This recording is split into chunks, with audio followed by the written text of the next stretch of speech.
So you said like you're thinking of doing it as a one whole week event instead. Yeah. So like, and you mentioned that as students in university in Cambridge, a lot of us are very busy. So okay, if you do it like in 1 week, probably you can get like people to come on like days that they are free. But what about the committee? Do you think everyone will have so much time to like organize the event for 1 whole week? Okay, the thing, well, yeah, as you mentioned, it's a very good time slot to let people actually come in. So for the weekday things, I believe we can make it like relatively small.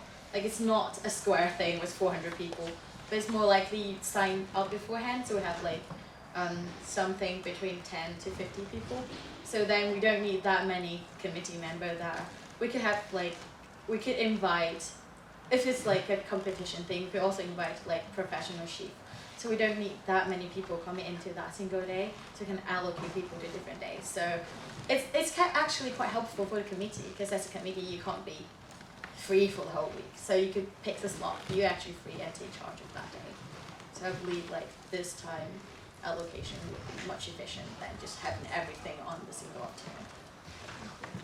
Yeah, personally, I actually prefer spreading the events out, like into different times during the year, so people can feel Eccles is actually surrounding you. I don't really like the idea like putting into 1 week. Okay, so it's like every term you have 1 or 2. Yeah, like you can actually spread out the whole thing out. Like if you put like into certain weeks, some people may not even know Eccles before that time. And then after they know, like we got nothing like important coming out, so I'm preferring like spreading the whole thing out. Yeah, I think what we're saying is to spread the food festival into 1 week, so it's like intensively. But we also have like other activities going on together. So like one of the problem is that because for us we provide the platform to organize the event, but we don't cook the food, so we get the international societies to do the cooking and everything. So like how do you get them to like participate in our events? Because it's really hard to attract them to come. If it's like if there's like too many events, because the societies they have their own events. So if you have too many things going on, like they can't really join you. I think that the most important thing in this case is, to really get the engagement of the actual international societies. And I think that for instance, the World Food Festival this year happened in Michaelmaston, and at that moment, international societies haven't really adapted, to the freshers that are coming into the society and so on. So maybe if you actually move the World Festival to maybe end of Lent, you can get better integrated international societies that can actually provide for better food, or for even more members that want to take part in the actual event. You can have one event which is well organized, which attracts a lot more people, because people already know what IQSO is, they know what the international societies are. And the actual event happens, in a more publicized way.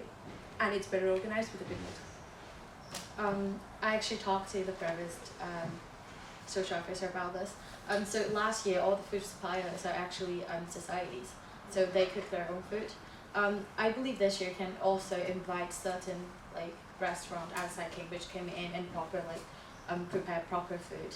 When I was in Chicago, we actually do that, and like for those restaurants, you don't necessarily need to pay, so that won't be like a budget thing. Some restaurants will be willing to come because that's kind of a publicizing thing for them. So I have that kind of experience of communicating with certain restaurants, and I believe that's also doable in Cambridge. Oh, sorry, as for that point, sorry. So do you think it defeats the purpose? Because the purpose for us to organize World Food Festivals, so for the international societies, for them to come together and to get to know each other, it's an event for them. So we're not really thinking of like getting restaurants so that people can like satisfy their Yeah, I know, like, I'm not saying I'm going to get all the restaurants into the full society, but well, I've been there last year, and I believe the food quality is not as good as we expected. So I believe like we could do a mixture. It was mainly society, but we could also have like, if varieties like spice, so we just put that in and make it a bit better. I'm not saying overwhelming the whole thing. Yeah, on the same point, do you think that Cambridge restaurants will be interested in providing food for over 500 students for free? Or for less than we're going to do it for ourselves? Well, that's more of a negotiating thing. And also for society, when they're providing food, it's not free. Like the societies do charge. So yeah, that just could be because I was out there with the Abacus store last year, and they were the only ones who bought some food from a restaurant, as far as I'm aware, and it was significantly more expensive than anyone else's food for less quality. Oh. Because all the restaurants in Cambridge will charge you a lot more than you can go to the supermarket for. But good luck. Not only that, but also I think that in Cambridge, for instance, a lot of Indian restaurants or Asian restaurants, but you know, I don't think the restaurants in Cambridge in general like provide for the scope and the range of different, you know, international societies or communities that we actually have. So you know, that would be a bit of a bias when coming, you know, to represent the international community, and then also. The whole concept of the World Food Festival, I think, is, you know, getting actually, like you said, students do the stuff, you know, to come together. It's, you know, oh, I'll cook this, oh, I'll cook that. It's that actual thing that creates the bonds and creates the friendship between people, and not just getting a whole bunch of restaurants to, you know, cater. Because at the end of the day, then what's the point of it? If us students can't organize it ourselves, what's the point of having a student-orientated, you know, event? And any more questions? Okay, I have one last one. So like you'll be talking about like social event for the societies or for the students. What do you see your role as a social officer to organize social events for the community? Because like most of you don't know each other. So when you get together as a community, like what do you see yourself? Like, what do you see your role as a social officer? I think that the social officer has to be someone very open-minded and very willing to work in a team and very enthusiastic. I mean, ideas, as we have seen today, you know, come from everyone in the committee. Like, you know, the social aspect of IQs is probably the most important one. So you're not going to be, I mean, important in the sense that it's what actually brings the people together. So, of course, it's going to be someone who doesn't try to impose ideas on anyone, but rather, you know, takes them in and tries to improve them or maybe add to them in some way. So it's got to be someone organized as well. Personally, speaking about like me personally, I've got that kind of an experience before. I mean, I've worked for the European Youth Parliament, I've been head girl. You know, I have that kind of a ability to, you know, try and integrate as best as I possibly can ideas that come from other people. But you know, like not talking about me anymore. You know, it's got to be someone that can coordinate stuff well, because at the end of the day, ideas come from everyone, not only the social officer as such. Yeah, I think for the social officers, first you should have like quite a lot of ideas in your mind, and at the same time it's really important you make sure everything runs really well during the events. And the third thing is, I think grabbing more people to come and know how IQSU work is actually really important as well. Yeah, and I've got a lot of contacts and ability to grab people from the Chinese New Year gala. Well, I believe the role of social officer in the community is actually, well, like social things quite well. So you can do that. Like there are activities that you have to do with the college coordinator. You have something with social coordinator, and you also rely heavily on publicity officer. So I believe the social officer is quite in the middle, but you need to reach out for different kind of roles. So I believe that's how we actually work in the committee. While you get the cooperation between the two. So on top of the flagship events that we already have, like the food festival, sports challenge, and international friendship week, what would be, or you know, do you have in mind like anything, like one new thing that you'd like to initiate this year? I actually have this idea. I call it a photo challenge, but we could probably make a more fancier name on it. But what we do is, I believe we can have a weekend. We have people grouped in, like separate people into small groups, and we have a list of things, fun facts about Cambridge and fun facts about different kind of cultural background. We have people group it and take picture of that. A few example I can give now is to have like which college is the first one to ever have an international student. So that we have this group of people come like taking picture in front of this college, and also to have another idea I have is to say, well, which college had the chapel which first accepted gay marriage, and then we have this group of people taking a picture of that in front of that. Well, that's like a fun fact of Cambridge, but we can also have fun facts of different kind of cultural background. So that's kind of a challenge. So we have different groups, and like we see how long does it take for them to finish all these things.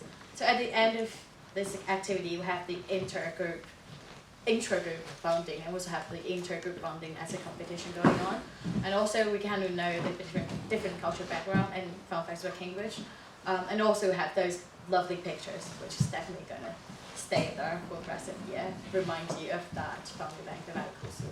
And at last we might have the fastest group, 1 or 2, like we can offer such a prize for that. I've got a few ideas which are actually quite, they work quite well with it without having very large budgets, which are, for instance, I wanted to organize a big international picnic at the beginning of the year, you know, when the weather's still nice, so you can get both freshers who would, you know, have just arrived and still have the time, with seniors, you know, mixing together people from different international societies, mixing together. That's cheap, it works well. Second, clubbing nights. I think it's really important. Like, for instance, the clubbing night right now, but the biggest one is Mondays at Lola's, which, to be fair, isn't really like the best possible night. People don't really want to go to that. And if you can actually get deals with clubs to, you know, make maybe a night on a Wednesday or a night on a Thursday, you know, make it quite institutionalized. Then maybe you can get more people from international societies going to that night, and also students from the university, you know, home students also going to that night, because it's nice, because you get music from different cultures, because you get drink deals, because it's well organized. That's precisely the whole point of the club night, not only getting internationals, but also getting people from the whole community. And also lastly, something which is maybe a bit less budgetary, but you know, like the whole show night. Which, you know, like in the society, I mean, I'm going to go to Mastanas when I've got friends acting there, the variety show in Chinese society, you know, we can have that, or we can have one just for like international students that invites people from the international community to come, that invites home students to come, and that maybe can also integrate, you know, the Cambridge local community, which is very big, and I'm sure that they would also be really open to come to this event. Oh yeah, and also like lastly, I have one more, yes. Things like, for instance, Capture the Flag night, which is basically like a competition that happens at night. You know, you get, it's played around the whole of Cambridge. I mean, I've done this before, and it's really, really fun.